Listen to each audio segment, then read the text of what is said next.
We're taking a look at the Melon streaming service today. This is the streaming service for streaming services. Basically, if you are a streamer and you want to simplify things and get up and going in as few clicks as possible, this may be the streaming service for you. Now, I want to say up front, I am not at all affiliated with Melon, and as far as like selling you this service, I don't have a dog in this fight. So I just want to go over some of the benefits of using the service and some of the drawbacks of using the service as well. And if you're an actual gamer with a good gaming rig, this is probably not the service for you.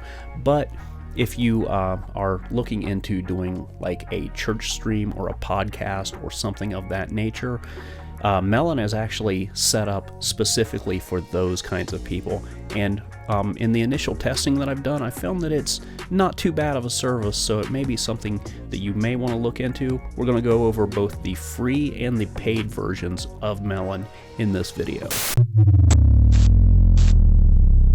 Alright, so this is your home screen in Melon, and the people at Melon have been kind enough to give me a demo trial of the paid version of the service so that I can show you the difference between what you get in the paid version and what you get in the free version of the software. So with that being said, I'm going to get into giving you a little tour of how to set up Melon. And down here we've got our mic and video setup. So here you've got your list of microphones that you can choose from. You go through and choose the mic that you want to set up for this. Here you choose your webcam, and we can see that now I've got a scene built over here that we can show on the stream at any point. We have the option to share our screen, and basically this is going to give you the option to share one of your monitors. So I can show you what I've got going on here with my OBS recording that I'm doing now. And I've got that scene built over here, so I can click show on stream. So everything that I've got going on my off monitor to the left over here is now being shared with you on the screen. We can show chat. We can edit our screen, which basically this gives us the option to show participant names. So here I've got my webcam coming in, and I've got my name here listed as Lodotech. If I turn this off, the name doesn't show up. If I turn it back on, it shows back up again. This, I think, is really more of a setup for your like multiple podcasts, because you can invite guests to your stream. So if they have a microphone and a webcam, you will see that your camera will show up on the feed, but also you can set it up so that when you have multiple people in on the stream, you can change the different layout of this. Like it's kind of hard to see here, but you can change it to where you've got your camera taking up like a third of the screen, and then you maybe have two guests, and one would be here and then another one would be here. Kind of hard to show that without multiple guests, so I don't have friends, so we're not going to be demoing that part of the service. We're going to get back into this. So as I showed here, we've got these scenes built. So we've got both of these scenes built, and I'm sharing my webcam here, and I'm sharing my screen here, and we can change the layout of this a bit depending on what you want to go for. And we can also take those off and hide those scenes from the stream. So that's how that works. In here we've also got, as you see here, we've got our option to record. The option to record is only in the paid version of Melon, and you can turn that on, and basically it will save your broadcasts as you record them. So you can go back and re-download them in the future for editing and things like that. Also, I should note that the HD 1080p version of Melon is only available in the paid version as well. As you look down here, we do have the option to change the resolution of our stream in here as well. We can set it at 1080 on the paid version. We can go by 720. That's the default for the free version. We can go by 480 and 360 if you have a really slow internet connection, if you need to do that. I'm going to come back to this later and talk about why you may not even need to stream in 1080. It may not be necessary. But going back into the general settings, we can turn off participant names. So I've turned my name off there, and if you're doing a podcast or something like that where multiple people are on the screen at once over an internet connection, if you turn that off, everybody's names are going to be turned off. You can turn off audio status, and that turns off the mic here. I'm assuming this is like Zoom, where this is going to show up and flash over their image when they're speaking into their mic. But I'm going to turn that off. And this is TTS on guest join. Enable text to speech when a guest joins. You can turn that on or off. We can also turn off the logo, turn it back on. And this is, it says powered by Melon here. Basically, it's their branding. If you're using the paid version of this service, you can turn this off. But if you're using the free version, that watermark is going to be there. You can also turn off your banner. That is this, where it says Live with Melon. You can change the text in there. And you can change your banner background color here to whatever you want to change that to. I think this is pretty cool because I use dark blue for all of my show branding, so that's what I've gone with. And you can change your font color. I use white on blue, so this is perfect for me. And you can just turn that off if you want. And your ticker as well. You can change the font, you can change the ticker background color, and you have the option of just completely turning it off. You can change your custom ticker font in here as well too. So you also have the option of just completely turning those off if you just want a full screen video feed. So if we're looking at like picture-in-picture, if we go with this style setup for the video, we can change our background. And I think in the free version you have your option of changing from red to black to blue, and those are the options that you have. If you're using the paid version, you can use these custom picture backgrounds, and I think you can even, you can upload your own image in here if you want. You can run like a countdown or a standby video, and if you're using the paid version, you can also use you can upload your own custom video that you've made.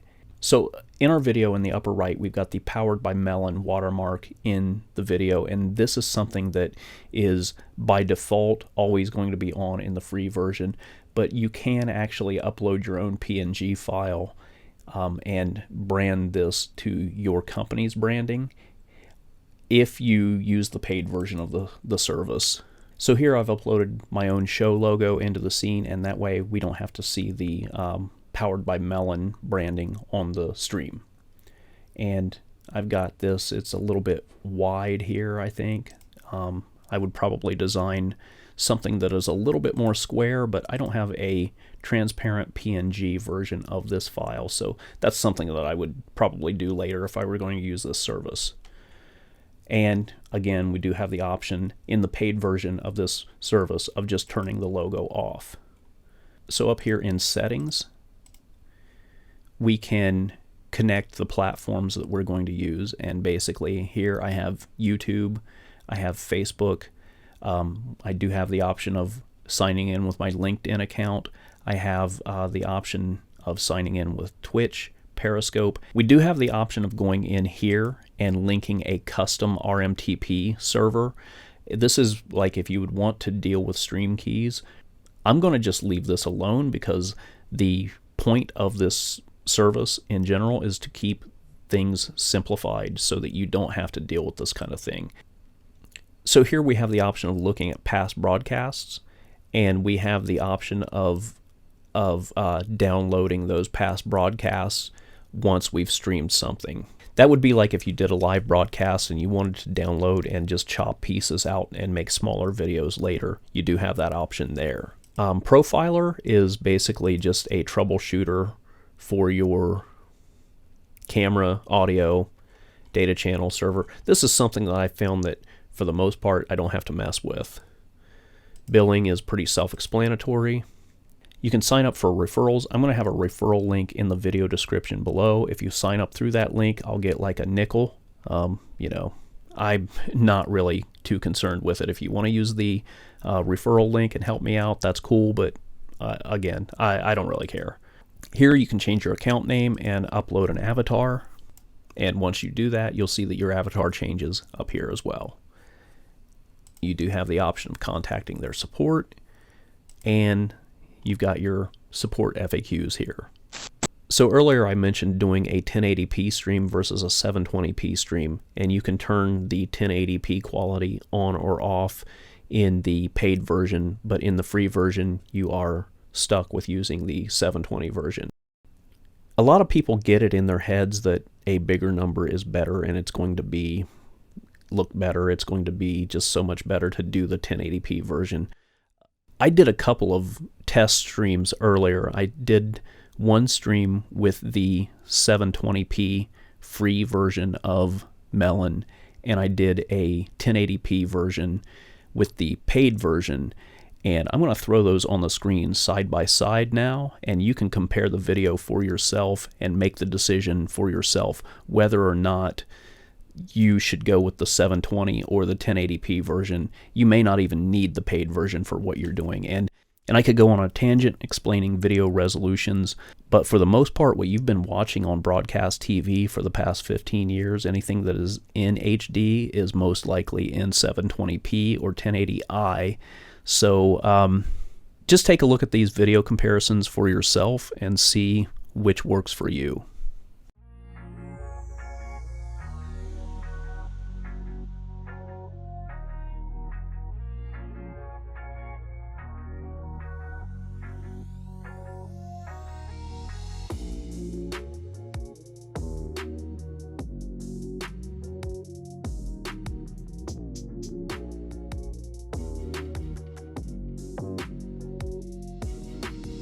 So one other thing that I wanted to mention with the Melon app before we move on is that, as you see, our scenes are very limited as far as like what kind of video we can feed into this. We've got our webcam or we've got our screen that we can feed into this. But if you use OBS, you have the option of stopping and starting a virtual camera in the newer versions of OBS. I've got the virtual camera started here. So we can now feed OBS into Melon as a virtual webcam. So, and we've got some tunnel vision now because I'm recording my screen with OBS, but we do have the option of changing out to different scene sources in OBS now. So that gives you more fine control of what you can do in Melon. And this is nice because in OBS you don't have to deal with anything too technically complicated. You just start the virtual camera. You don't have to deal with server addresses or stream keys or anything like that. It's just start the virtual camera and you're done and ready to go. So as far as using this for gaming, there is the possibility that maybe you could mess around in OBS and go into your advanced audio properties and monitor the output of the audio and then set up virtual audio cable to bring that audio into Melon. It's a bit complicated, and it's one of those things that it possibly can be done. I'm not going to mess with that myself. If you do that and it's successful or unsuccessful either way, let us know in the comments section below. I'd really be curious to know if anybody did a successful game stream in Melon with OBS's virtual camera. But I want to reiterate, Melon is not designed for that, and gamers are not the target audience of this service. When you have everything set up the way you want it to be set up, you have the option to go live with your stream. You can choose multiple platforms to stream to, and in YouTube you have the option to make it a public, private, or unlisted stream. In Facebook you have the option to stream to your profile, or you can choose to stream to any of the businesses that you manage, or multiple businesses, up to 3. But once you've got everything set up and you're ready to start your stream, just hit go live, select the platforms that you want to stream to, and choose your stream settings from those platforms. When this is all set up, hit next, put in a title and a description for your stream, and hit go live. And I'm looking at the live feed in Facebook now. I'm going to take it full screen, and we do have the option to set the quality up to 720 in Facebook. And the YouTube feed looks a lot better than the Facebook feed does. But what I didn't do was I didn't set that out to stream in 1080. I believe Facebook is limited to a stream quality of 720. It does look like the stream quality has gotten a little bit better as the stream has progressed. Now I'm going to take a look at the live stream in YouTube.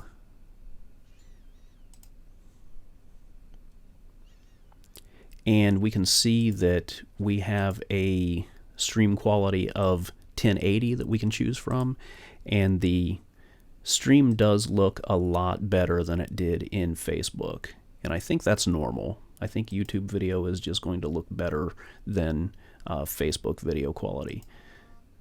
So we can look at the 720 feed in YouTube as well, and to be honest with you, I don't see a whole lot of difference between the quality. I guess there's a little. Yeah, there's definitely a little. When you're done and ready to end the stream, you just hit end stream. Alright, so what I want to do now is set this up on an actual lower end machine. I've got this old Surface Pro 3 here. It's about 5 or 6 years old, and it's really not very good for streaming. When I try to stream with this machine, it pegs out the system resources very quickly. And I'm going to set up a test stream in YouTube now through YouTube and through OBS on this Surface Pro 3. This stream is set up at 1080p, 30 frames per second. And we see that the CPU usage is going up to about 54% right now. And now let's take a look at the YouTube stream. Okay, so we are live with an excellent connection. I imagine it's going to take a second for this to, yeah. So the video smoothed out. It was a little blurry to begin with there. But going back into OBS, as I mentioned, this is a very simple stream.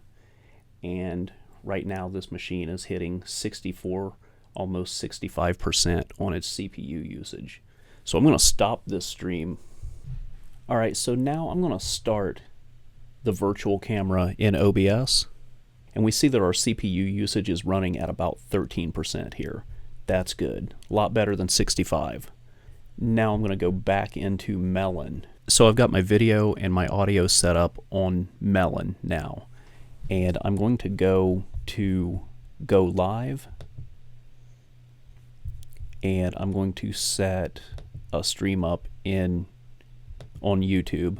Okay, so we're live now. I'm going to bring OBS back up and look at the system resources. Alright, so once we've gone live with Melon, we've gone up to about, it looks like, around 30% for our CPU usage. That's not bad. It cut it in half. Cut it in more than half, actually. And I'm going to look at the feed in YouTube.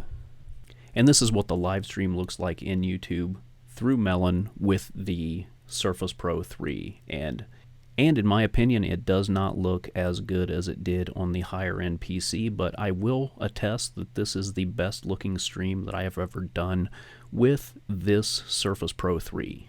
And our system resources are still sitting at about 25%, so that's pretty good. Alright, so my opinion of Melon is this. If you are a person who has been put in charge of doing a stream for your business, or a church or something like that, but you're not an actual streamer and you don't want to take the time to learn how to stream with OBS or something like that, or you don't have a system that is quite powerful enough to do an advanced stream with OBS, I think Melon is a pretty good solution for you. I do like the simplicity of use, and as far as streaming and streaming to multiple platforms at the same time, I love how Melon really oversimplifies that. With that being said, what you're getting with Melon is a very simple stream style. I think you're best to just bypass OBS completely, not use the virtual webcam, and set up everything directly in Melon. It's great for podcasting. I think it would be great for a single source camera solution for like a church stream or a weekly business stream or some kind of promotional video that you would be doing for an organization like that. As far as your more advanced streaming, there's just no way around it. You're going to need a more advanced system if you're wanting to do gaming or any kind of streaming like that to YouTube or Twitch or whatever platform you're using. If you're curious and you want to try Melon, there's a link in the description below. It's a referral link. I get a couple cents for everybody who signs up through that link, so I don't care if you use it one way or the other. I'm not going to get rich off of that. But with that being said, I want to give a shout out to my channel supporters right now. If you would like to support this channel either on Patreon or Ko-Fi, there will be links in the description below. And as always, the best way you can support this channel is to like, comment, share, and subscribe. Thank you so much for watching. That's it for now, and I'll see you next time.